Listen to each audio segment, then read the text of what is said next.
My name's Selene, and I am the MSOL program manager. I'm joined today by Gabby, our recruitment specialist. We have our faculty member, Dr. Matt Koshman, with us, and our alumna, Alicia Edelman. And you're going to hear from them in just a little bit, but I thought first we would start by going over some program overview. So Gabby's going to take care of the slides for me and get started.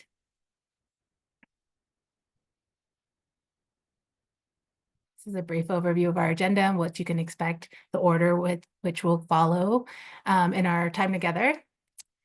So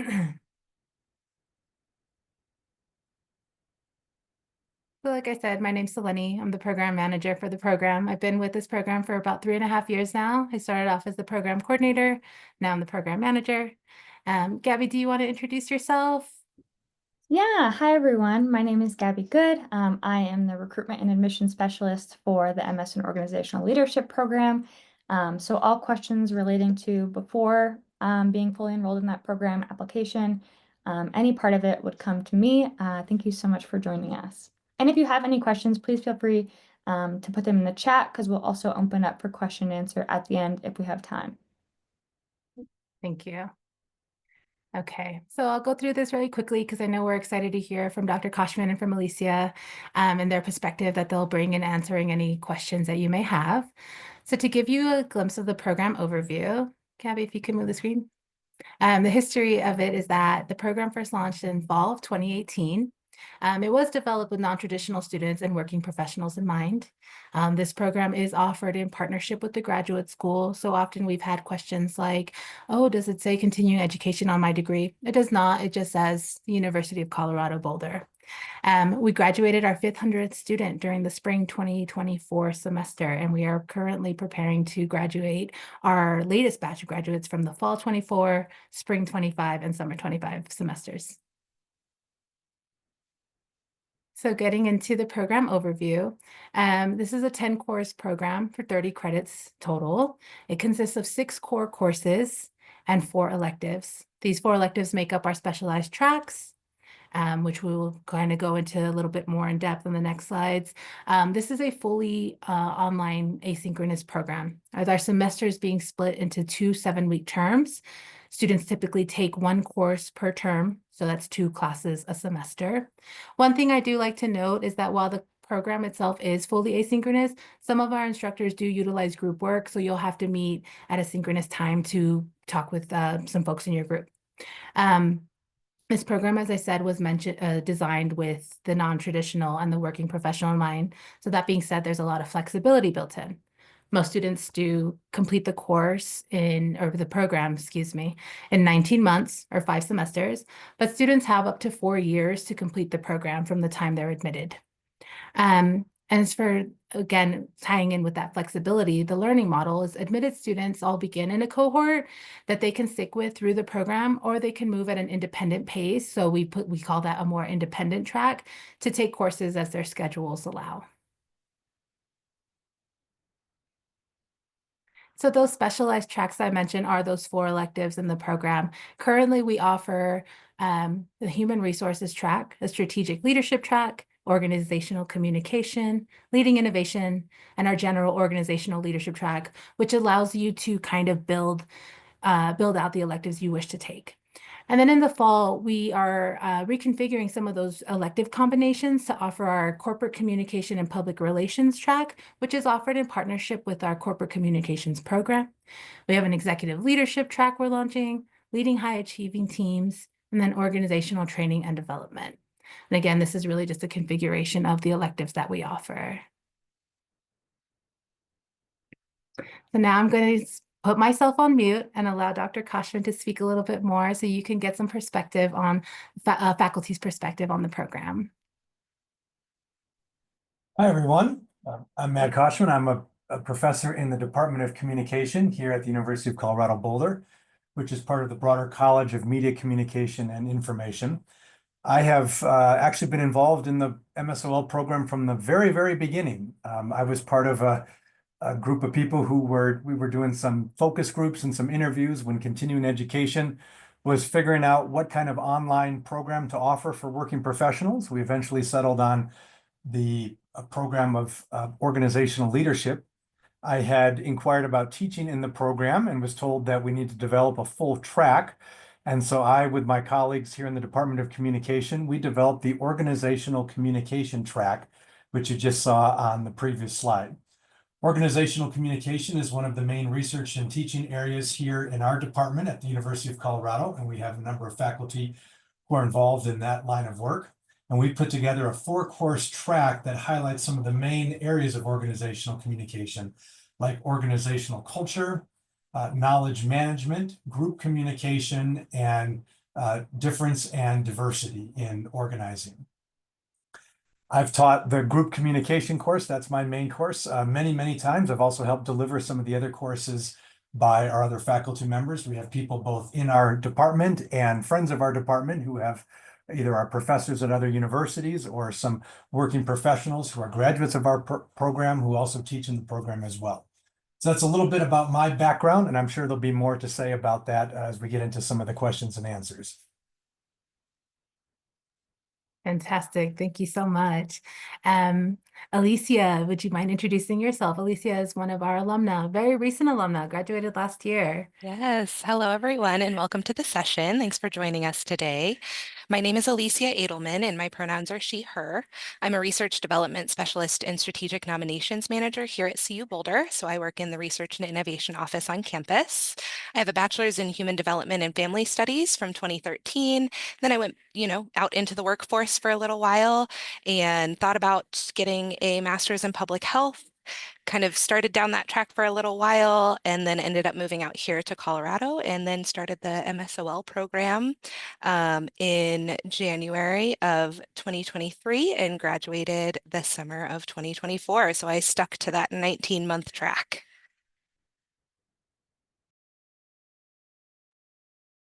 Okay, fantastic. When we get, we'll get to our Q&As. I'm very excited to get to those. We're just going to wrap up very quickly some additional overview of the program, which includes our student resources and support and some application things. But then I really do want to dive into the questions that I'm sure a lot of folks are really eager to have answered. Student resources and support that you'll have throughout your time in the program include dedicated faculty like Dr. Koshman. We have career services professional that works for the continuing education division exclusively. His name is Jordan. Students have access to meet with him throughout the entirety of the program. We have BrainFuse tutoring built into Canvas platform, as well as access to the university's Writing Center for some tutoring services if needed. And then we always try to highlight any workshops and developmental offerings through the graduate school, as well as the Center for Leadership. So I'm gonna put myself on mute again and let Gabby speak a little bit more about the application process so we can dive into those Q&As. Yeah, so kind of prospective student profile that we typically see in students, early to mid-career professionals kind of seeking to enhance their knowledge for career advancement, possibly using this as leverage or to pivot into a new field. These professionals are coming from a variety of different sectors. We see government, healthcare, nonprofits, education, very much from all over. So a lot of different perspectives in your cohorts. Most of the students joining are balancing those full-time careers and personal life schedules. So I would say, like Selene has touched on previously, we very much tailored this program towards that flexibility element to allow you to feel like you can balance this master's alongside working that full-time career. And then most of those students are coming with at least 3 years of professional experience and a bachelor's degree. So some of the admissions requirements. So we're currently offering 3 application cycles, spring, summer, and fall. Currently, summer and fall applications are both open, which I'm going to touch on those dates in a second. The materials that we ask for in that application is a 500-word application essay, your current resume, 2 professional references, and then all transcripts from previous institutions. We also strongly encourage a GPA of 2.75 and then that $50 application fee, which will be waived for everyone that is attending today, and veterans. With that 500-word application essay, I do like to mention that alongside that, we offer 3 program scholarships. And so once admitted into the program, we would pull that application essay that you submitted and give it to our scholarship committee. And then they would determine just from that who gets awarded any of those 3 program scholarships. So you wouldn't have to do any additional legwork on that. So just another point I like to make. Application deadlines. So like I said, that summer application and fall application are both open. The application for summer is due April 15th, with the program starting May 12th. And then that fall application is due July 25th, with the program starting August 21st. Here's just a tuition and fees breakdown for this current academic year for in-state and out-of-state costs per credit hour, and then also for the full program, which is 30 credits. This doesn't mention those miscellaneous fees, but those are listed on our website as well. So just give you a second to look at that really quick. And then, like I said, these program scholarships that we offer, we have 3 program scholarships, all of them being $2,500 each. Those get broken down into $500 over 5 semesters. So it'll be spread out over the course of the 5 semesters that you're with us. But they kind of vary based on the scholarship for the criteria. So we have the Emerging Leader Scholarship for people early in their career, Empowering Perspective Scholarship for people that are bringing a new perspective, possibly non-traditional, first-generation student, and then that Professional Pathways for people looking to pivot or advance in their career. So yeah, like I said, that'll just be from that admissions essay that you submitted. And in terms of when you would hear back about being awarded that and enrolled in the program, you would definitely be awarded before your tuition is due, so within that first semester. Okay, so that kind of touches the brief program overview. And now I'm really excited to get into some of these Q&As for our faculty and alum. Please feel free to type in any questions you may have in the chat so that we can address them. We're gonna go ahead and answer a few of these before we stop the recording, so that way these will be available at a later time. This is a question that I want to ask both of you. First, what do you think is important for folks considering this program to help with the career pivot? What skills or frameworks would you say the program teaches that are transferable across industries? We get a lot of questions around career pivoting. And while I always acknowledge that the MSOL program is a broad, it teaches some hard skills that can be transferred everywhere, I am curious about both of yours input on that more specifically.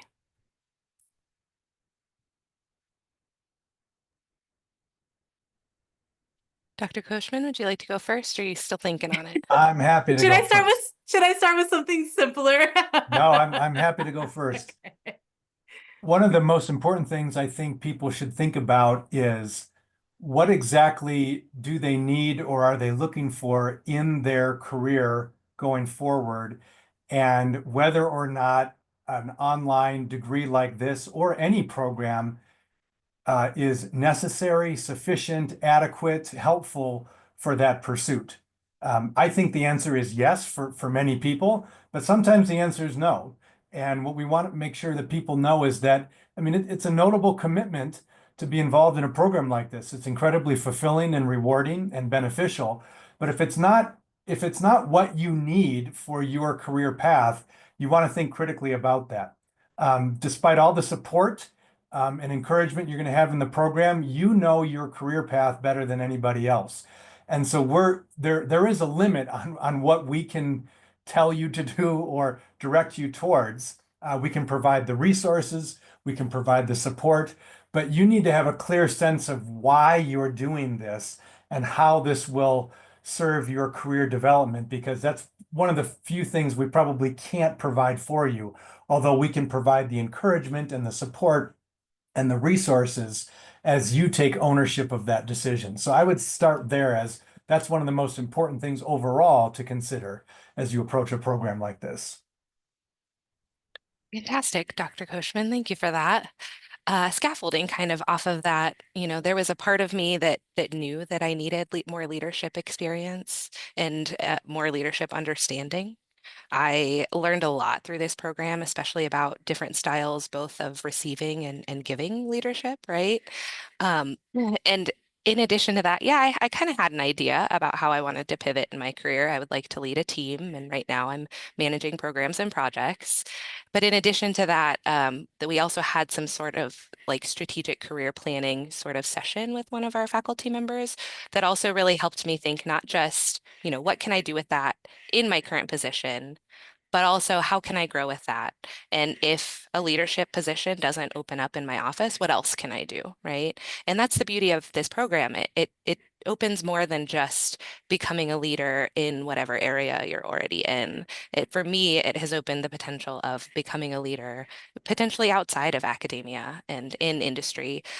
The cohort model really helped me because I got to work with a lot of folks who are working in industry and like really hear their perspectives and what they're hearing from their companies and how they're learning through this process because it is different from mine. I have a totally different lens from those folks. So I think, the framework of the cohort model, the different faculty who will help you with strategic career planning, all of those things really helped me to not just continue through the program, but realize after the program my full potential. That's great. Thank you both so much. Alicia, actually, if you wouldn't mind speaking to how you managed your coursework throughout your time in the program, how did you find some balance there for those who are working professionals as well and balancing life and Yes. class and work? I'm not gonna lie, it's a lot. There's a lot of reading, there's a lot of learning, there's a lot of taking what you've read, digesting it, seeing how it affects your industry or other industries through your teammates, right? And I will say for me personally, I did make a lot of social sacrifices. I wanted to finish this in 19 months, and if that meant that a lot of my friends had to wait to hang out with me for 19 months, that's what happened. And I will say, my family, my friends were all extremely supportive. And those little 1 week breaks in the semesters between each of the 7 week classes, that was me time. That was time for me because that's what I needed. But that'll be time for you if you're a very social person to get out and recharge your social battery. So there are little points within those 19 months where you can take a break from the program holistically and do what you need to do to center yourself back. Great. Thank you so much. Dr. Koshman, it's kind of to that point, I see some questions in the chat, which we will certainly get to, but one I wanted to ask, what key milestones students should expect? And then I'll ask one of the questions in the chat as well. And maybe this will connect if it's helpful.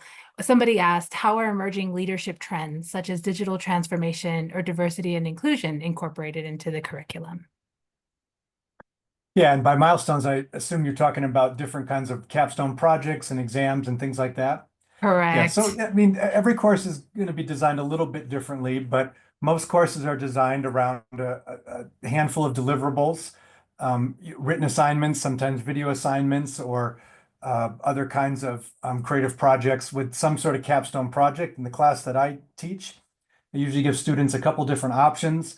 One maybe a little bit more academic and analytical, one maybe a little more creative and practical, and some stuff in between. So for example, one project that I've offered for, I think, every class I've ever offered here that a lot of students like is the case study project where you design your own case study, you write your own case study. We actually read a fair amount of case studies in the class, and so we gain a familiarity with that genre of writing for people who may not be as familiar. But then you're afforded the opportunity to write your own case study.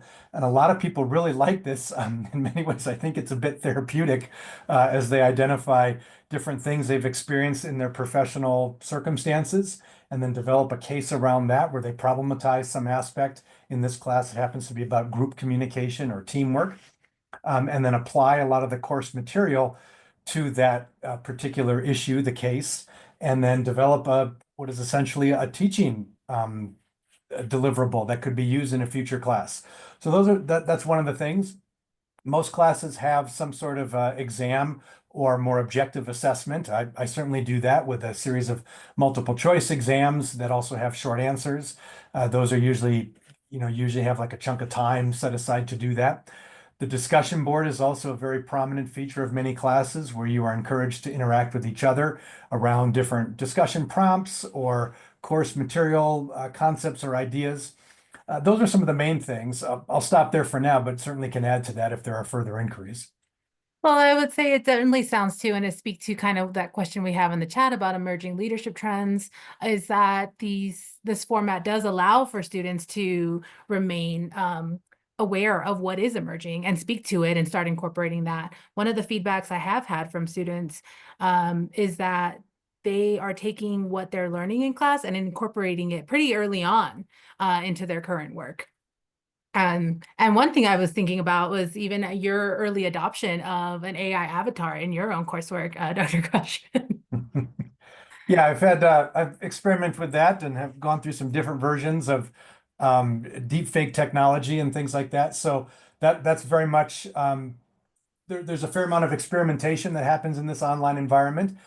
I would agree that one of the great parts about the program is you get exposure to other people's professional experiences. And so things you may take for granted, you see how they show up in other people's understanding, and things maybe you are not familiar with, you start to see that this is part of other people's weekly professional routines. It's my favorite part of the class of working with people who are applying the material on a weekly basis. It is a very consistent feature of my classes, at least, that people in the discussion board talk about applying some of the course material or some of the course concepts in an upcoming meeting later that week, and then they talk about it the week after.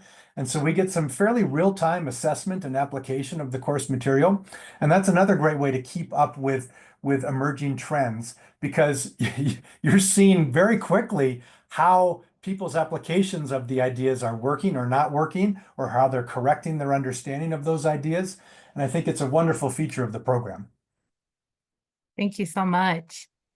We have a question asking how alumni stay involved with the program to provide mentoring to current students. And I think I can actually field that one. We do, and Alicia can as well. When students graduate, we do ask if they would be interested in speaking to prospective students or joining us. And this is our first ever webinar. So thank you all for joining. And Alicia was actually keen to come and join us as an alum. So the opportunity lies more in connecting with prospective students to talk one-on-one. We've been able to do that in the past, is connect some of our alum to prospective students, generally around similar career fields and interests, so that it can really kind of get their perspective on that. I'm going to suggest that we go ahead and stop our recording, but we can certainly continue with Q&As.